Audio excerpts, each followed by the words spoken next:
at work. Today, we have a very special person to be with us. Unlike many people, he had a fair amount of acting experience before entering FAIR. And indeed, in his lineage, there is the name of Emmett Kelly, famous circus clown. I'm talking, of course, about Patrick J. Bannon. And welcome, Patrick.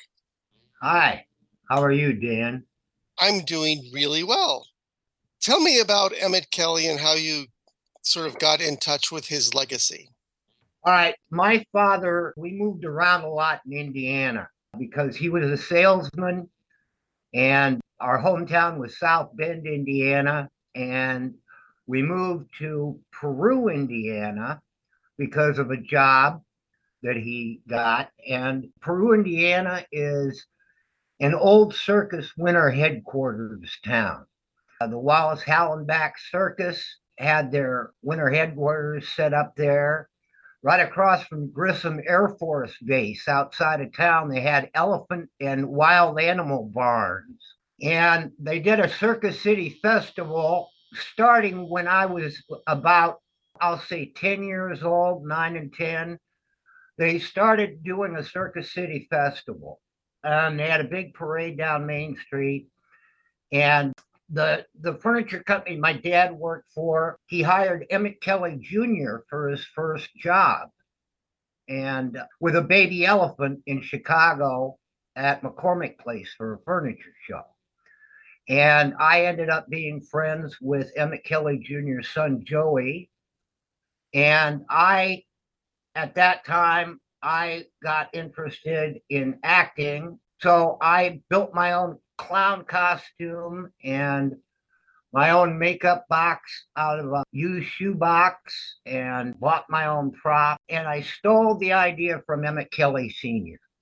So I was a hobo clown and I was in the parades and things. And that's how I started acting. Did Emmett Kelly ever see your act? His grandson did because I was in a contest with him. He had a tiny replica of Emmett Kelly Sr.'s costume, and his dad made him up. Whereas I built my own costume and I made myself up. And I'm very proud to say that I beat Joey in the contest. Did you dream of running away to the circus? No, not really. Not really. But then I tell you, here's the thing about acting and stand up comedy as well. You can go into a venue and you can be really good and you can kill in that venue. But we ended up moving to Warsaw, and that's where I went to high school. And I tried doing the clown routine in Warsaw, and I bombed. So, yeah. So that's how I started acting. I think to be a circus clown, you have to be fairly fearless. Yeah, you do. You know, I have to tell you, there's a whole mythology with being a clown. For instance, when I moved down to Los Angeles, I did a clown thing while I was there, but I changed my whole clown. The costume was different. It was more of a, I'm going to say, an evil happy clown. You know, when you change your makeup and you change your style, you have to leave a remnant of your original clown makeup. So I had a teardrop underneath my eye, you know, for the hobo clown. Anyway, there's a mythology about doing a clown act. I mean, you build the whole thing yourself. In our previous conversation, I told you the Stanislavski method, the method school of acting. A clown is that because you create your own costume, you create your own makeup, you create your own routine. Do you remember what at age 10 attracted you to being a clown? The movies I saw, the things that entertained me the most, which were the silent movie comedians, things like Tarzan, late night horror movie stuff. That's the kind of stuff that really influenced me as a kid. I was into magic. I got a magic set one of my Christmases, and a Gilbert's chemistry set. So I was into weird stuff as a kid. I'm going to jump around here quite a bit. So, what about fair resonates with being a circus clown? Mostly the improvisation of it. I love the improvisation of it. That was the most fun. I mean, I did a main stage show. I had lines for that show. We did Pyramids and Thisbe on stage, but we messed around with that play. A lot of ad-libbing going on. So, and then the street theater was the most fun because we could interact and play around and make stuff up as we went along. I think that reflects the clown stuff as much as anything else. And also, you have to understand that the fair, it was acrobats, it was jugglers, it was very tied into circus. Which sort of leads us to at a certain point, you ended up in Northern California and you met some people that were instrumental in getting you into fair. That's right. Can I go back a little on that? Please. Well, I went to college in the performing arts department. School was in French Lick, Indiana. It was an old resort hotel. I quit that college and asked my father for the money for the next year to open a bankrupt theater outside of South Bend, Indiana. So I brought all my fellow students and some teachers from that, and we opened that theater. It was a 500-seat theater in the round summer stock theater, and we ran it for a season. In my head, I said, this is a real iffy proposition and it might not last through the season. Well, it lasted through the season. And then I got in my Volkswagen camper and I headed to San Francisco. Oh, can I interrupt for a second? Sure. What shows did you put on? We put on Wait Until Dark, Camelot. So sort of legitimate theater. Yes, yes, yes. And then we also had off night productions of one act plays and musical events and things like that. So did you have open auditions for local talent to do these sort of filler acts? Yes, yes, we did. We had a core group of performers and designers and technicians, but we also incorporated the city of South Bend into it. And we did audition local people, and they were a part of the productions that we did. And so you drove to California for fame and fortune? No, I didn't. I drove to Northern California because I wanted to do theater, and that was my primary. And so the very first play I was in Northern California was at the Manhattan Playhouse, and it was an adaptation of a Dostoevsky short story called The Mistress of Mordassov. And the guy that wrote the adaptation was Lester Cole, who was one of the Hollywood 10 during the McCarthy era, along with Dalton Trumbo and those people. And that was my introduction into theater in Northern California. And then I proceeded to work at the Palo Alto Community Theater, and they had a fire circle festival in the summer where they did 3 original plays and 1 Shakespeare.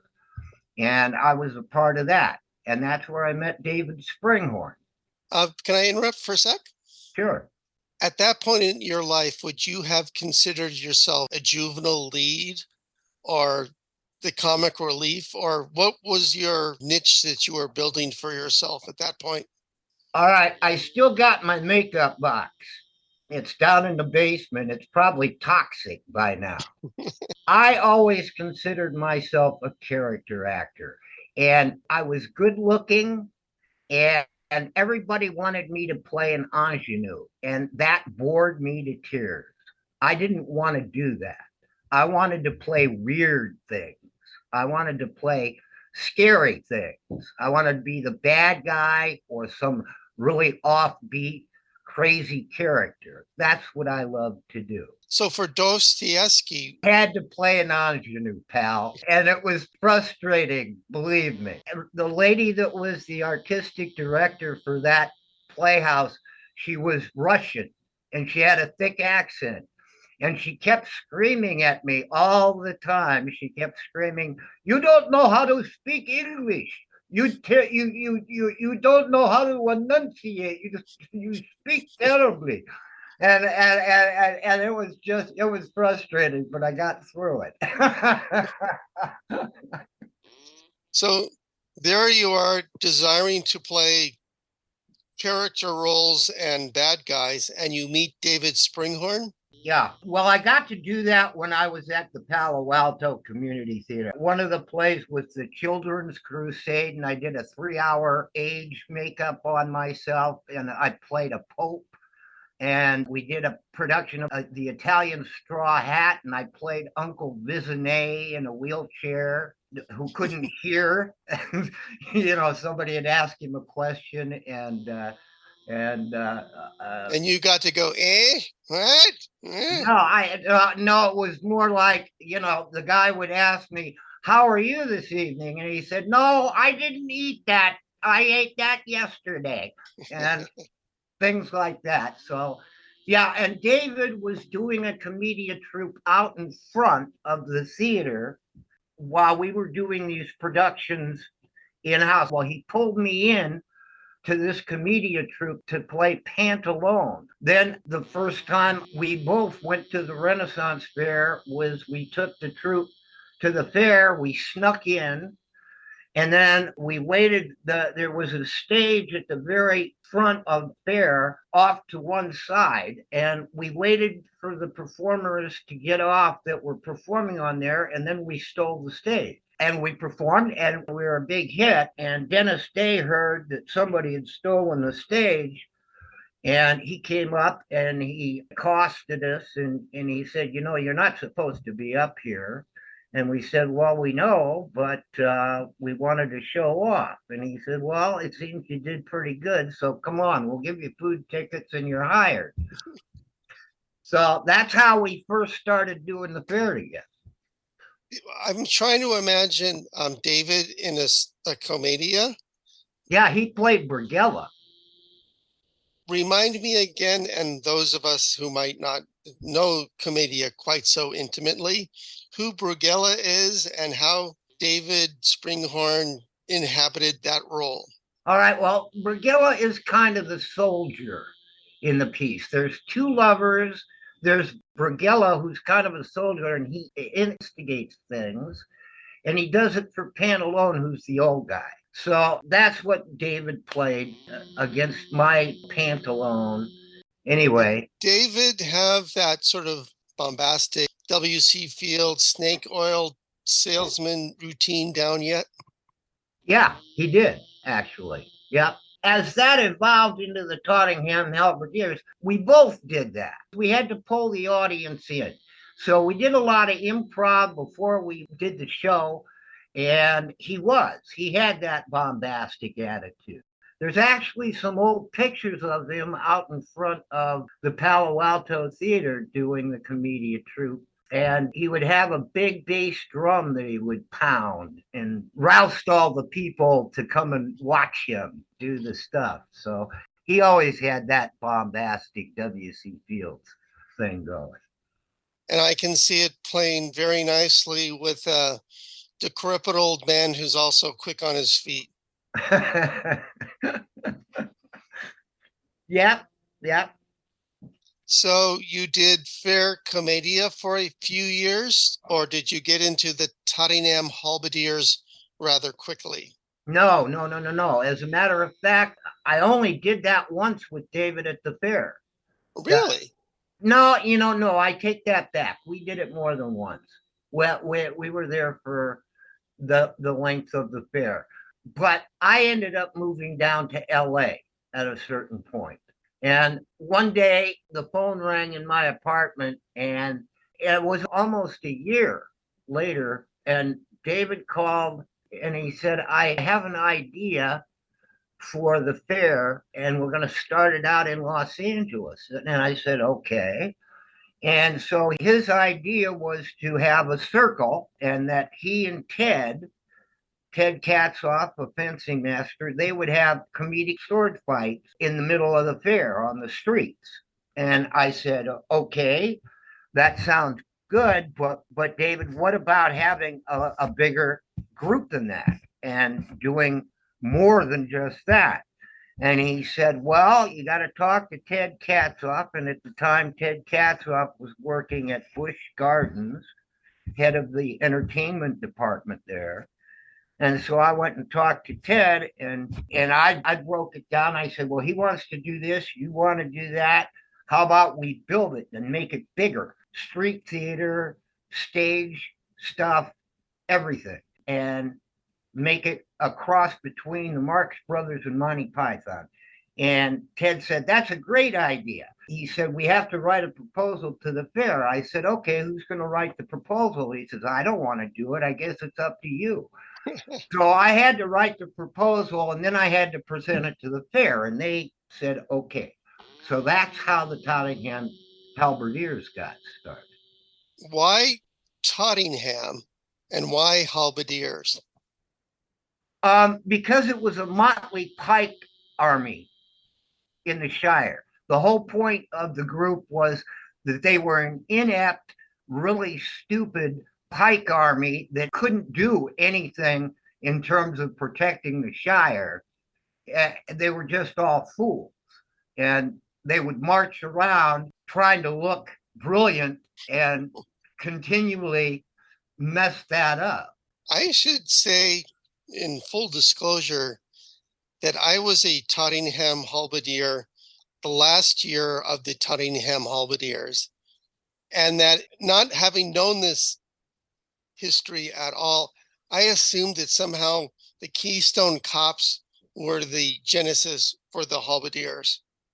Kind of yes, kind of no. Ted Katzoff and I, as well as David, we love Monty Python, and we especially love the Marx Brothers. So we designed it to be a cross between those two things. Okay. And being that you were one of the halberdiers at a certain point, I want to point out that people would come up to our group and say, for instance, Gary Randall, he was playing a noble at the time. And he came up and he said, I hate playing the noble. I want to do what you guys are doing. I want to be part of the group. And I would always tell anybody that did that, I'd say, you're in if you want to be in. And they said, well, we don't know how to act like you. And we don't know how to do that crazy stuff like you do. And I said, well, just watch us and play along, and you'll start doing it. And my friend, there were a lot of non-actors in that troupe that became really good comedic actors. And I'm very proud of that.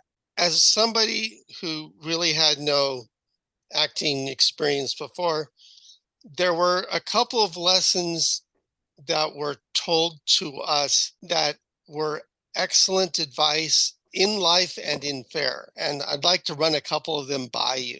Okay. Because it was on the street, we were told never to sort of clump in a line, but be aware that people are always around you. And that, I think it was David who called it like a self-admiration society. Where everybody's in a circle saying their lines to each other, but the audience is looking at everybody's back. And so we were continually being told to face the audience and engage with the audience. Yeah. And that, to me, is one of the great lessons of fair, to be aware of your audience, and everything you do is oriented to them. I agree. It's kind of a circle concept, because you don't want your back to these people. You're entertaining them. You're facing off with them, and you're playing with them. And that was key. Another thing I've learned at the halberdiers, the fair is all enveloping, and the audience should be able to figure out what you're doing with just a quick glance. And every moment you're on, you are on. So your neutral pose should tell the audience coming by, or that somebody on a street walking 50 feet away should glance over and see an interesting visual and then go, oh, I wonder what's going on over there. Be drawn in. Well, I agree. Well, once again, that's the method school of acting. You're always in character. And a person could be a good distance away from you and see that there's a character over there. And have to say, I remember at one point that, the crest of the hill as you come into the fair right after the bridge. Right. I was at the crest at the top there, and some patron comes walking up with a big smile on his face, and he says, this is the third day we've come back to the fair, and we just came back to see what the halberdiers are going to do next. Wow. And that was a high cow. That was very nice. One other thing I learned at fair was not to rely on words, because most of the time people really can't hear you all that well.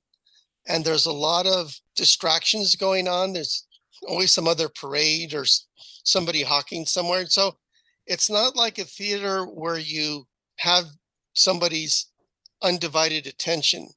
No, I agree. I agree. It was a quick in and a quick out. But the good thing about the halberdiers is that we did it in a group setting. So we're all over the place and giving them quick bursts, and everybody's doing some crazy little thing. They're getting a barrage of different stuff all the time. Kind of mercenary comedy. Well, I think my credit would have been fourth halberdier from the left. And David had us, I think it was a 10-second little spot that if he was kind of bored, he would call forth Mark and myself and a friend of ours named Nathan, I believe. And then we'd step forward, we'd do our little thing, and then we'd step back and on they would go. Do you remember Jay Simo? Very much so. Yeah, he was always in the front, Yes. and the officers were behind him, and then the rest of the pikemen were following along. Yes. My good friend Mark Sellen, we were basically in the act together, and he's about 6'7" or 6'8" or something, and I'm not. And so if you see Mark carrying halberd and then look down, I'm usually the hat next to his waist. There you go. It was Mutt and Jeff. That was the impetus, I think, of much of what we did. So you mentioned Pyramus and Thisbe. Were you Pyramus or Thisbe or the wall? No, I was the lion. The lion. Yeah. And at one point, there was a codpiece booth. Do you remember the codpiece booth? Yes. Well, the codpiece lady designed a codpiece for me, and somebody in the troupe said, Pat, you got to go check this out. And I went over there, and it was a lion's head codpiece. And since I was playing the lion in Pyramus and Thisbe, certainly I bought that because I could always point to that codpiece as a joke during my line. So it became a crude joke. I still got that codpiece, by the way. It's hanging up on the wall along with my swords. David and Ted and I had 3 sets of swords made, and my set is hanging on my wall with my codpiece. Did you have one of the monkey suits? No, I didn't. I had 2 different costumes. The first year we did it, it was kind of a mishmash of stuff that I wore with a big white hat. And the other one was more refined, and it was beige. And Lois Armand has said since then that was an MGM costume that I was wearing. I was told the same thing about my costume, the costume with the stripes, and the lore was that they were worn by monkeys on Wizard of Oz, as I remember. I've heard that story, yes. So how did fair fit into your larger life? To me, it was part of a whole because I was doing theater in Los Angeles all over the place. That was the fair was an integral part of that. All kinds of new things were happening culturally in the theater and film, in radio, in music. The fair was all tied into that. You know, the fair to me was, it started out as a big party to begin with. And it was a party for all these very artistic, creative people to go and do a crazy costume party and try out new things, try out new creative things. And a lot of the people that were at, especially the Agura Fair, as well as the San Francisco Fair, were tied into all kinds of other things in Los Angeles. For instance, Gary Randall, who was part of the Halberdiers, Mm-hmm. was a set designer and he worked on Blade Runner. He did special effects on Blade Runner. That's just one example. And I'm going to go back here a little bit. I'm going to go back to San Francisco for a minute. Okay. While I lived in San Francisco and I was doing theater there, I became a supervisor and I would drive high school students up. It was through an Episcopal church. And it was a volunteer program for high school students to go up to Sonoma State Hospital, which was right next to Eldridge, California, which is near where the fair site was. Okay. And it was a state hospital and it was like a town. They had different wards, which were different buildings. They had their own theater, auditorium, they had laundry, grocery store, and these volunteers would go up. And so at one point, I proposed that the next time we go up, we do a play with the patients in the hospital, and the patients would be the actors. It was a drama therapy program. Okay. So it was accepted, and all the students liked the idea. So we did it. So we did The Wizard of Oz, and it went over so well, even though most of the technicians and doctors kept telling me they can't deal with this. The patients can't deal with it. Well, they did it very well. And here's why, because David Springhorn ended up being there out of the blue. He came up, he heard about this thing, he came up and he was part of the production. What we did was we created a circle. The volunteer group created a circle around the performers, and we were their safety net. This goes back to playing the fair on the streets, basically. The same kind of concept. And the patients, I mean, there was a guy named Mike who had no hands, had stumps for wrists, Mm-hmm. and had no tongue in his mouth. He spoke lines and he pushed Dorothy around in her wheelchair by her stumps. It was amazing stuff. And David showed up out of the blue and he was part of that, which I've always been very complimented that he did show up and had been part of that. And then going back to LA, I have to say that Ted Katzoff and we worked the Hollywood Bowl with the LA Philharmonic. We did a whole battle on stage, which came in through the audience. Both sides, both warring factions came down through the audience onto the stage where the Philharmonic was playing, and we had this massive war on stage while the Philharmonic was playing, and then fireworks started shooting over. And I remember I got killed 3 times center stage. And the last time I got killed, well, I'm flat on my stomach and I feel a fireworks going right over my butt. and feel the sparks. After that show, I had a friend who played the oboe in the Philharmonic, and he said, "Well, that was really exciting, Pat, but the union is never going to let that one happen again. That was just crazy." And it was. And the other thing was the Mark Taper Forum for the first Fringe Festival. That was Ted again. And once again, we did a broadsword battle in real armor. This was not movie plastic armor by any stretch of the imagination. This was real metal armor. And the helmet that I wore was the heaviest part of it. It was about 50 pounds. If I tilted it in one direction, I would fall flat on my ass. No balance whatsoever and little slits for the eyes. So try and do a sword fight with that kind of stuff, and you got a problem. I'll tell you, after we were both done, we were drenched in sweat. I'd like to switch things up a bit and ask you another question. That's fine. You mentioned Union not going for being so close to fireworks. Yes. And I get the sense that you are an inveterate producer of things and that you were big in the equity waiver movement.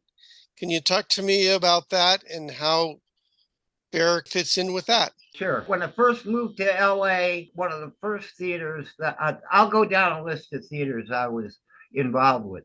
The Scorpio Rising Theater, which did a lot of Bertolt Brecht. That was my first theater that I was involved in LA. Then I got hooked up with La Mama Hollywood. Now, people that were involved in that were Jackie Lynn Colton, Marion Mercer, who was a Tony Award winner. Anthony Carboni was another guy, and he was an actor and director in Hollywood. We do productions at the Vanguard, the Theater Vanguard. I was part of the Theater Exchange in North Hollywood. I did productions at the Burbage Theater. And all of these groups that I were involved with interactive. Robert Patrick was a playwright for La Mama Hollywood, and that was an extension of Cafe La Mama in New York. Ellen Stewart, who was a MacArthur Grant recipient, created La Mama in New York. She came out and gave us her blessings when we created La Mama Hollywood. All of these plays and all of these productions that we did were very interactive productions. The first production for La Mama Hollywood was at the George Anson Ford Theater. The place surrounded the audience. This was all equity waiver, by the way, and it was a movement for actors to showcase themselves. And a lot of these storefront theaters were created by the actors themselves. And then they had venues like the Theater Vanguard, who did experimental films as well as doing experimental theater. Have you made any experimental films? Have I? Yeah. I play with video these days, my friend. So I have films that I've taken VHS tapes from some of these theater productions that we've been talking about, and they're on YouTube now. So there's a whole list. My theater in South Bend, there's a little video about that. I wouldn't classify them as experimental, but you could look at them that way. I do them all by myself. So, and that's go to YouTube and just type in Patrick J. Bannon. Yes, yes. And I'm on Facebook because I'm still tied in with people like you and all my friends in LA and New York and Washington, D.C. So, are you currently producing anything? No, I'm not. But I was involved in a production here. It was a benefit event to save the dune along Lake Michigan. Okay. And there are videos of that as well, which I helped create. Have you gotten into fine arts or photography at all? I've always been into photography and I'm a painter. In fact, I'm surrounded by a lot of my paintings as we speak. Do you have any image history of fair that is reflected in your work? No, Well, then, for those of us listening, could you describe your work? I work in 5 different series. Mm-hmm.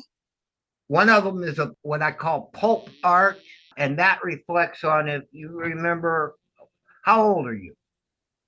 I am officially old and qualified for Medicare. Okay, when I was growing up, there were magazines like Weird Tales and Yes. Popular Mechanics, and the artwork for the covers and some of the inside were called pulp art. So I have a series that I've taken pulp art to the fine art level, which is Are one of they my, kind of like magazine covers from the 50s kind of they're not things? they're not magazine covers, but they're like sci-fi and Where can somebody go and find these online someplace? on my profile page. You can On go to where my photos are and you can see some of this artwork. I also do an abstract series, and I also do a pen and ink series, and I keep adding to all those things. My art is eclectic. one of the themes behind this podcast is to emphasize how the art of fair can influence other parts of your life. Is that true for you? And if so, in what way? Well, I think that in different things that I've done, I think interaction has something going for it in terms of the fair. Interaction with not just the patrons, but with the people that you worked with at the fair, and the collaboration, I think, gives you tools to do that in anything else you do. It gives you the opportunity to have an open mind and experiment and not be afraid to venture out. All right. Right. So, yes, I do think that the fair gives you that opportunity, especially because a lot of the people that have done the fair and do the fair had never gotten the opportunity to experiment like that before. So it gives them a different perspective and a more positive perspective, just in general.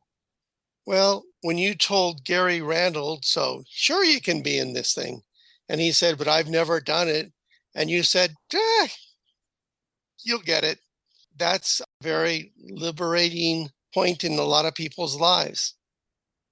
Well, I agree because Gary Randall got real good. He ended up doing stage productions and everything else. He got into it. And to this day, Gary says that's the best thing I was ever part of. He loves it to this very day. Well, there's also another lady named Dawn Taylor, and she lives in Portland now. And she's the first one to say, and she'll pop up on the Agora Renaissance site on Facebook and things. And she says, I never had any experience at all, but these guys pulled me into this, and I learned so much and I had so much fun. And once again, what can I say? Don did one of the most brilliant street spontaneous things I'd ever seen. Who, Uh, it, Dawn? Don, yes, Yes. it was somebody at fair had discovered cannon, and like every 20 minutes, somebody let off a goddamn cannon that would boom out over the fair, and it was getting really, really annoying. And so rather spontaneously, Dawn organized a group she called Peasants for Peace. And we all and we all laid down in front of the Queen's Parade protesting the militarization of the fair or something like that. And it was just so brilliant. I think this is at the time people were against nuclear weapons in Europe and they were laying down in front of tanks and things. And it was just brilliant commentary on what was happening around us both then and now. And there you go. Yeah, there you And go. and she's the one that said, I'd never done anything like that before. And when they brought me in, they taught me so much. And look what she did, you know? And she paid it back tenfold. Yeah, there you go. There you go. You can't do better than that, my friend. I think I've run out of things to say. Um, I guess we could talk about you getting fired from Bear. Oh, I don't, I'll tell you what. I feel gratified in the knowledge that I wasn't the only one fired at the same time. Dennis Day and Ernie Coswell and Peg Long got fired at the same time. I didn't know that for a long, long time, but I mean, I guess it was just a purge, so who knows? Who knows? At one point, we were talking off camera. You mentioned antecedents for the halberdiers. You wanted them to sort of have an anti-establishment vibe to them. An anarchistic vibe. Yes. If you want sort of positive proof of anarchism in your life, the halberdiers were certainly that. We succeeded. Yes. Is there anything you would like to add before I push the stop record button? Well, I don't know. Not really. I don't think. You've kind of drawn me out pretty well, I think, here, my friend. Well, thank you very much. It's been a pleasure. It's good talking to you. Okay, I'm going to hit stop recording now. I think I pushed this button here. That was my December 2022 interview with Patrick J. Bannon. Questions or comments for Pat can be addressed to me, and I'll be happy to pass them along to Pat at djng@earthlink.net.